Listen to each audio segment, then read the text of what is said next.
Esta sección 4 tiene su homólogo también, igual que la mayoría de lo que hemos visto, en una NIC. En este caso, bueno, NIC o NIF, en este caso es una NIC.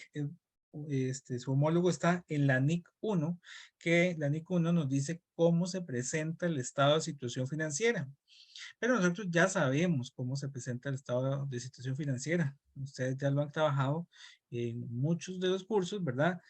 Recordemos que el estado de situación financiera tiene tres componentes: uno de activo, uno de pasivo y un tercer componente de patrimonio, ¿verdad? Eso ya ustedes lo dominan perfectamente. Y el activo a su vez se va a clasificar en dos: activo corriente y activo no corriente. El patrimonio también tiene un pasivo corriente y un pasivo no corriente.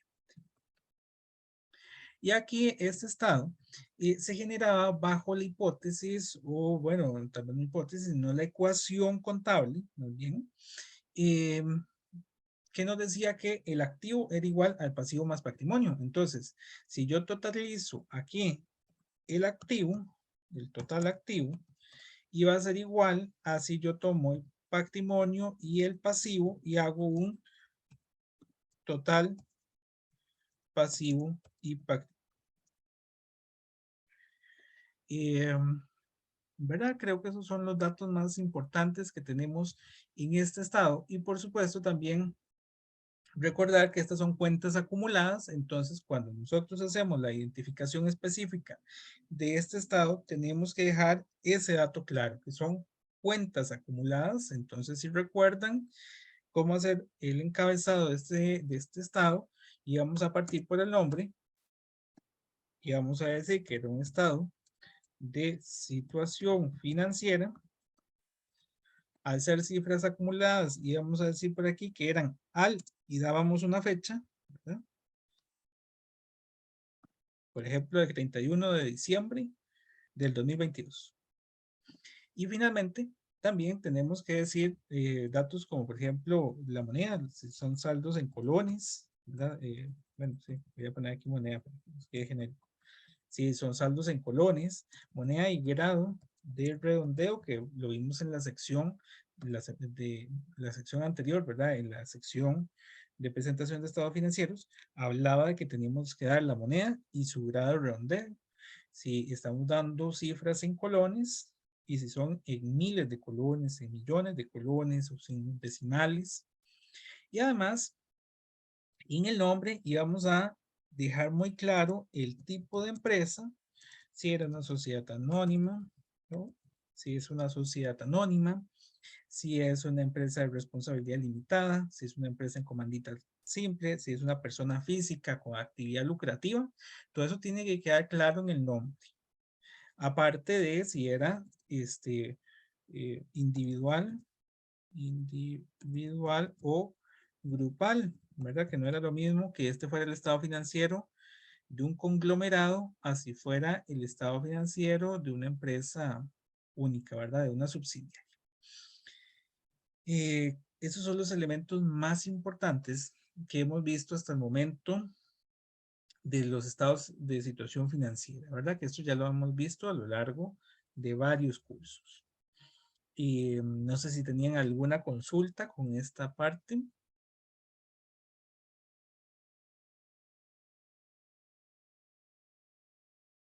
¿no? Profe, mi parte no. Ok, ok. Entonces, eso es lo que ya conocemos. Vamos a ver cómo aparece en la sección 4, ¿verdad? Que esta es un poco más simplificada, pero tiene la misma esencia. Lo primero que nos dice es que hay una información mínima que tenemos que presentar en la sección de activo, de pasivo y de patrimonio. Entonces, esta es la información mínima que deberíamos tener en la información de los activos. Dice que efectivo y equivalentes de efectivo.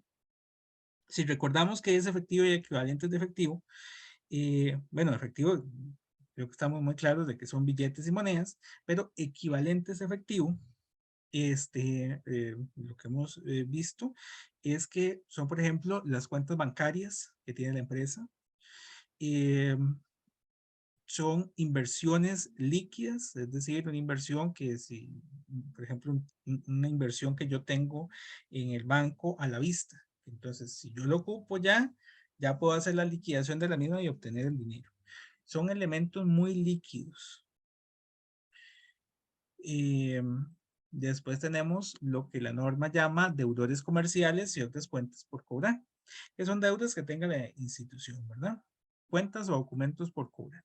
Recordar que esos dos conceptos dependen de lo que hubiésemos utilizado para garantizar la cuenta. Cuentas por cobrar es cuando yo le vendo a alguien a crédito, realizo alguna operación a crédito, pero el respaldo es una factura. Y documentos por cobrar es cuando igual yo hago una operación a crédito, pero por ejemplo hice un crédito, no sé, hipotecario, prendario, ¿verdad? Hay un documento un poco más formal o inclusive una letra de cambio o un pagaré. Existe un documento comercial diferente a la factura. Cuentas por cobrar es cuando es factura, documentos por cobrar es cuando es alguno de los otros que mencioné. Letra de cambio, pagaré, prenda, hipoteca o algún otro similar. Activos financieros, ¿verdad? Los recordamos activos financieros de la parte de contabilidad intermedia 2, donde vimos que hay inversiones de varios tipos. Inversiones al costo amortizado, inversiones al valor razonable e inversiones al valor razonable con cambios en resultados.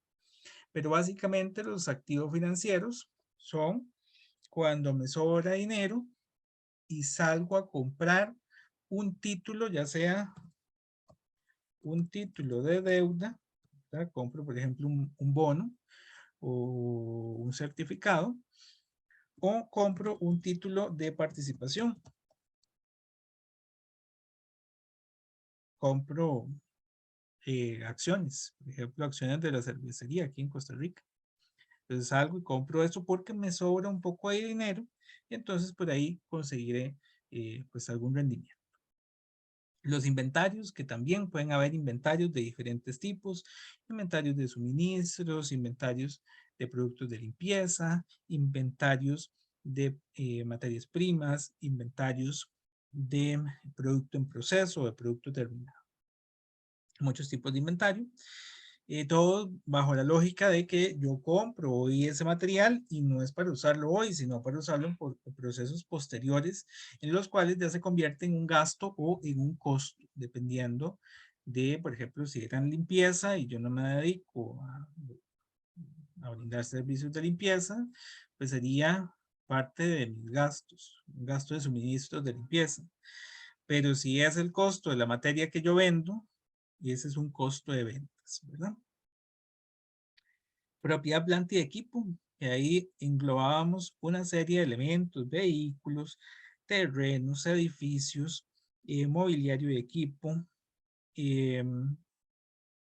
Bueno, ¿verdad? Cualquiera de estos elementos que tienen la característica de ser tangibles, de los cuales pues todos ellos se iban depreciando y también deteriorando. Este igual lo veremos más adelante. También tenemos lo que son las propiedades de inversión, que lo vieron en contabilizaciones especiales, son terrenos, más que todo edificios, ¿verdad? Que la empresa los tiene para obtener plusvalías o bien para ser arrendados o para ambos, o tal vez es porque no tienen un fin específico.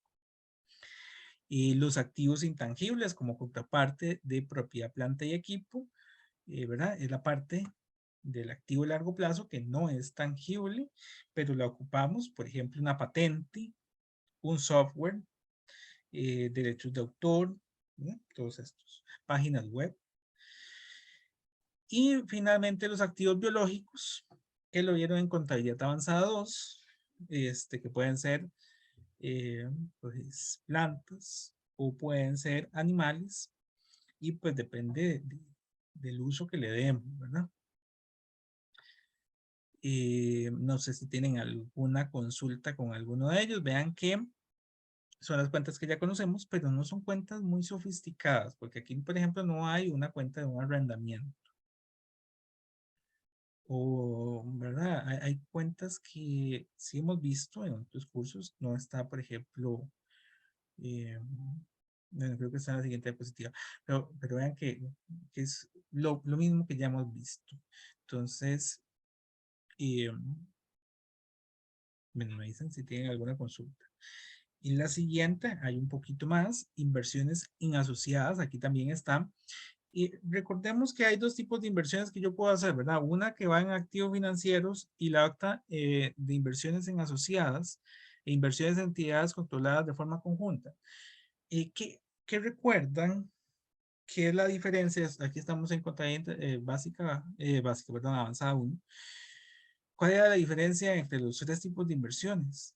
¿Por qué hay tres tipos de inversiones? Unas que eran con la NIF 9 y las otras con la parte de consolidación de estados financieros. Esa parte. ¿Se recuerdan? ¿A qué se debía eso?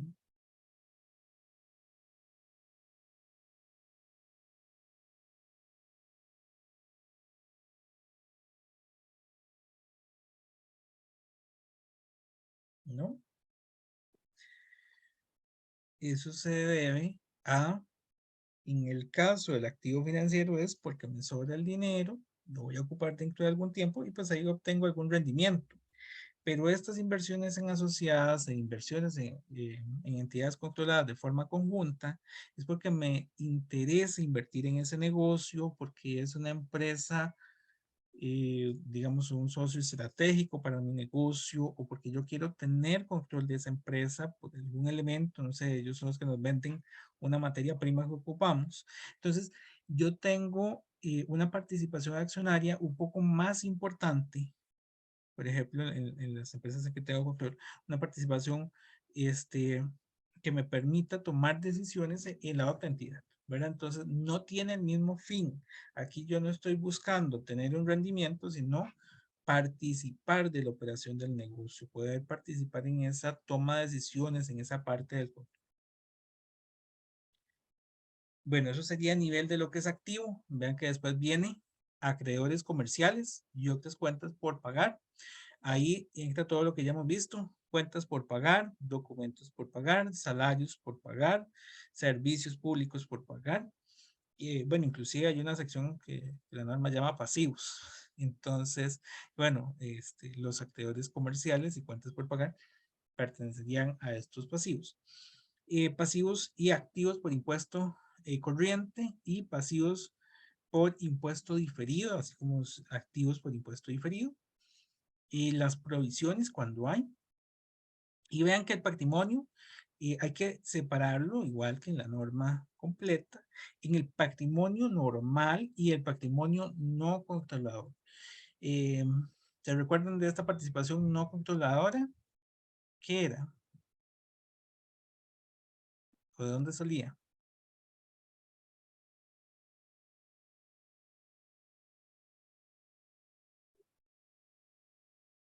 ¿Algunos se recuerdan?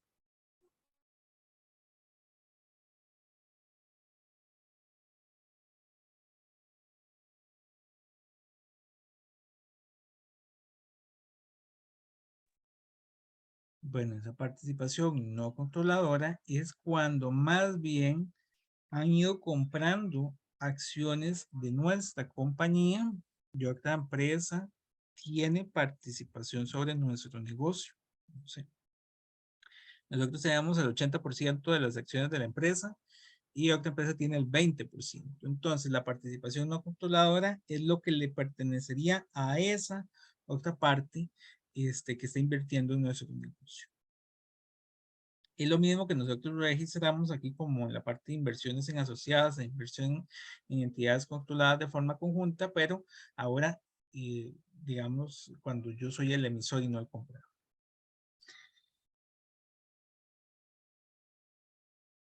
También vean que aquí hay que hacer la misma clasificación en corriente y no corriente para lo que son activos y pasivos. Dice que todos los activos y pasivos se presentan de acuerdo con su liquidez aproximada, ascendente o descendente. y que el activo corriente no se clasifica en, perdón, que el activo se clasifica en corriente y no corriente, y el pasivo también en corriente y no corriente. Entonces repasemos esos dos conceptos. Corriente es cuando la cuenta se espera para un periodo de 12 meses, y no corriente cuando es de largo plazo. Vamos a ver que en el caso del activo no dice específicamente que para poder clasificarlo como corriente se espera realizarlo o tiene la intención de venderlo o consumirlo en un ciclo normal de operación. Aquí habría que ver cuánto es ese ciclo normal de operación. Para la mayor parte de empresas, digamos, empresas comerciales, pues bueno, ese sería eh, ¿cómo se llamaría esto? Un ciclo de un año, 12 meses.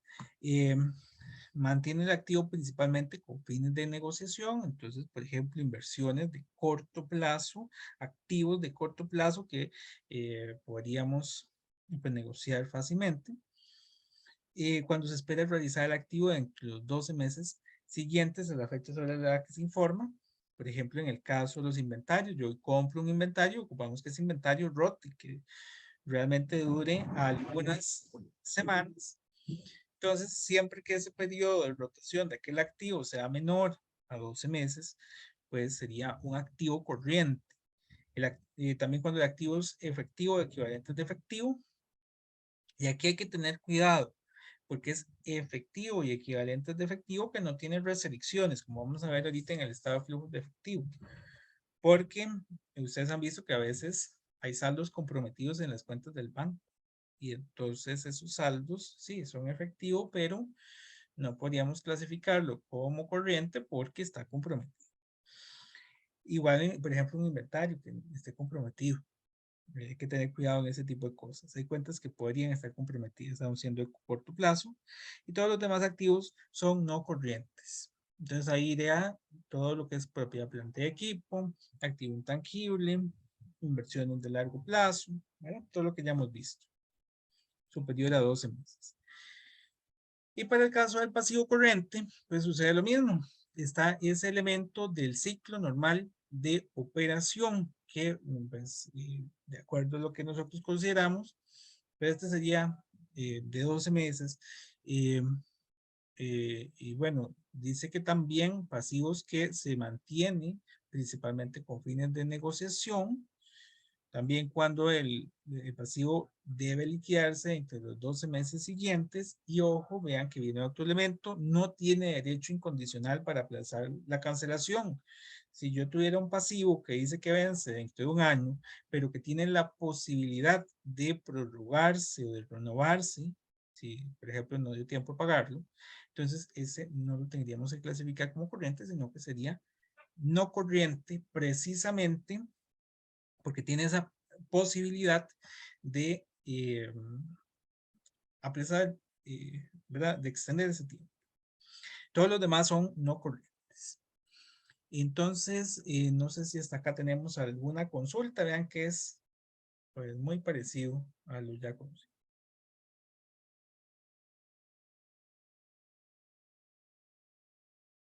¿No? Por el No. No, momento profe. todo claro. Ok, ok. Muchas gracias. Entonces, vamos a seguir. Oh, ¿qué pasó? Ya se volvió a quedar pegado. Ahí está. Dice también, esta es una palabrilla interesante que tiene la norma ahí. Ordenamiento y formato de las partidas del estado de situación financiera. Si bien es cierto, ya vimos anteriormente que nos decían por aquí en la parte de la distinción entre corriente y no corriente, que lo mejor es ordenarlo de forma ascendente o descendente según su liquidez. La norma no nos especifica cómo se hace. Entonces, no hay un formato ni un orden específico para colocarles. Y eso se debe a que en algunos casos, por ejemplo, una cuenta por cobrar podría ser que se liquiden en el plazo de 12 meses y en otros casos, pues no. Todo va a depender de esas condiciones que le dimos al cliente. Entonces, al, digamos, tener esa posibilidad de variación, pues por aquí la norma no nos da un orden específico. Ya ese se adquiere más, digamos, de la experiencia, de las buenas prácticas que se realizan en la materia contable. Pero sí proporciona una lista de las partidas que son suficientemente diferentes. De hecho, las que vimos, ¿verdad? Que son las cuentas que dice como mínimo, vean que estas son partidas que son, como dice ahí, suficientemente diferentes, ¿verdad? El efectivo no es lo mismo que la cuenta por cobrar, lo deja como dos clasificaciones separadas, o el activo financiero, son cuentas, o este, o clasificaciones distintas, que es lo que nos dice la norma, que sí hay que tener clasificaciones suficientemente diferentes. Y tenemos que presentar cierta información de este estado, ¿verdad? Esto corresponde a notas de los estados financieros. Estas son las notas mínimas que deberíamos presentar. Como mínimo, deberíamos presentar una nota sobre propiedad, planta y equipo, clasificando. Entonces tendríamos una nota de propiedad, planta y equipo clasificando los activos que lo conforman. Aquí hay que tener cuidado con un concepto, ¿verdad? Que era el de agregación, que vimos en la sección anterior de la...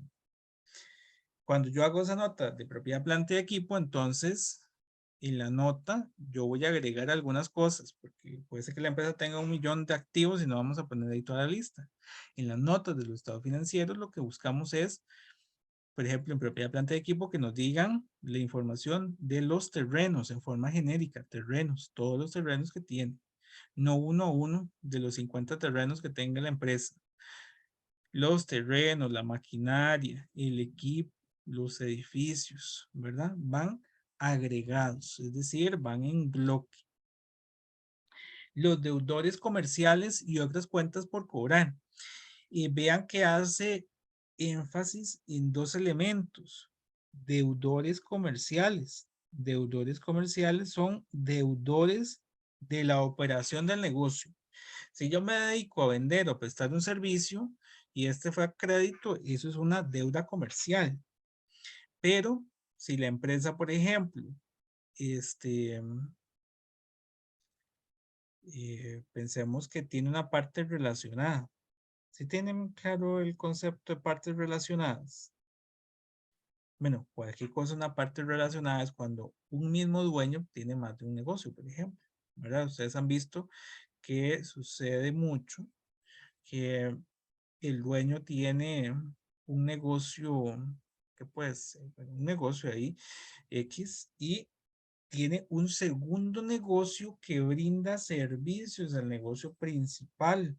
Por ejemplo, el negocio principal se dedica a vender y el negocio secundario se dedica a realizar servicios contables o a realizar servicios de publicidad.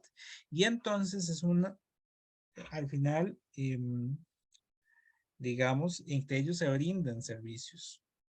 Esa es una parte relacionada. Entonces, tendríamos que separar esas otras cuentas por cobrar. También pueden haber cuentas por cobrar de clientes, de colaboradores. Mira, entonces, cada una de esas son clasificaciones que tendríamos que dejar por separado. Y bueno, las cuentas por cobrar que surgen de ingresos acumulados o devengados, que son ingresos de servicios que ya hemos brindado, pero que no se han facturado. Vean que son dos bloques diferentes, el de deudores comerciales y otras cuentas por cobrar, porque estas son cuentas pendientes de cobro, pero que ya se han ejecutado. Esta segunda de cuentas por cobrar que surgen de ingresos acumulados o devengados son cuentas por cobrar que se encuentran en proceso de estarse generando. Un ejemplo que ya vimos en la parte de ingresos. Mi empresa se dedica a generar edificios y al cierre del periodo yo habría facturado solamente lo que ya se construyó. Lo que está pendiente, pues no lo puedo facturar. Entonces son ingresos acumulados que se van generando según ese avance que vamos teniendo. Aún no los he terminado, pero ya tengo algún avance, así que son ingresos acumulados. La parte de inventarios, ¿verdad? Que ya mencioné, las cuentas por cobrar comerciales y otras cuentas por pagar. Y vean que va a suceder lo mismo que con los deudores comerciales, ¿verdad? Y estos dos. Tengo que separar cada clasificación. Si son deudores comerciales, si son partes relacionadas, si son colaboradores de la empresa, ¿verdad? Cada uno de esos son segmentos que habría que presentar por separado. Lo que son las provisiones cuando procedan. Y finalmente las clases de patrimonio. ¿Qué nos dice que tendríamos que detallar cuando mínimo esto? El capital desembolsado, ¿verdad? Que es el capital inicial del negocio. Las primas en su emisión. Bueno, aquí se supone que va a haber una prima en la emisión. Puede haber no una prima, sino un descuento. Ganancias acumuladas, ¿verdad? La parte de utilidades retenidas. Y partidas de ingresos y gastos, que estas partidas de ingresos y gastos son cuentas del otro resultado integral, del ORI, que se presentan en la parte de patrimonio. Por ejemplo, cuando hacíamos las inversiones, en las inversiones con cambios en ORI, hay una cuenta que siempre se utilizaba para los incrementos o decrementos de inversión en cambios en ORI, y esa cuenta va en patrimonio. Estas son la mínima información que deberíamos presentar. Y aquí vemos un ejemplo, ¿verdad? Que viene en los apéndices. Ustedes tienen que hacer un estado pues parecido, ¿verdad? Que tienen las condiciones que ya hemos hablado, que van a ser comparativos. Ojo esto, ¿verdad? El que va a la izquierda es el año actual y a la derecha el año anterior. Eso es un formato que ya estableció la norma desde el inicio. Y bueno, los elementos que ya vimos, ¿verdad? Que está separado por el activo corriente, activo no corriente, perdón, al revés. No corriente y corriente, y aquí pasivo no corriente y corriente. Esto parece rarillo porque nosotros no lo vemos así, sino más bien el corriente arriba y el no corriente abajo. Pero bueno, este es otro formato que tiene también el apéndice. Uno podría colocar el no corriente primero. Y el patrimonio, vean que el patrimonio, como les dije, está el patrimonio atribuible a la controladora y el patrimonio de la parte no controladora. Hay dos secciones del patrimonio. Y dos secciones de activos y dos secciones de pasivos. Y por supuesto, bueno, se va a cumplir la ecuación contable. ¿Alguna duda hasta acá?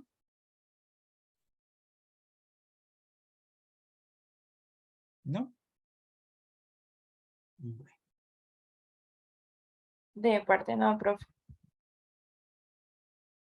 está bien. Voy a tener por aquí la grabación.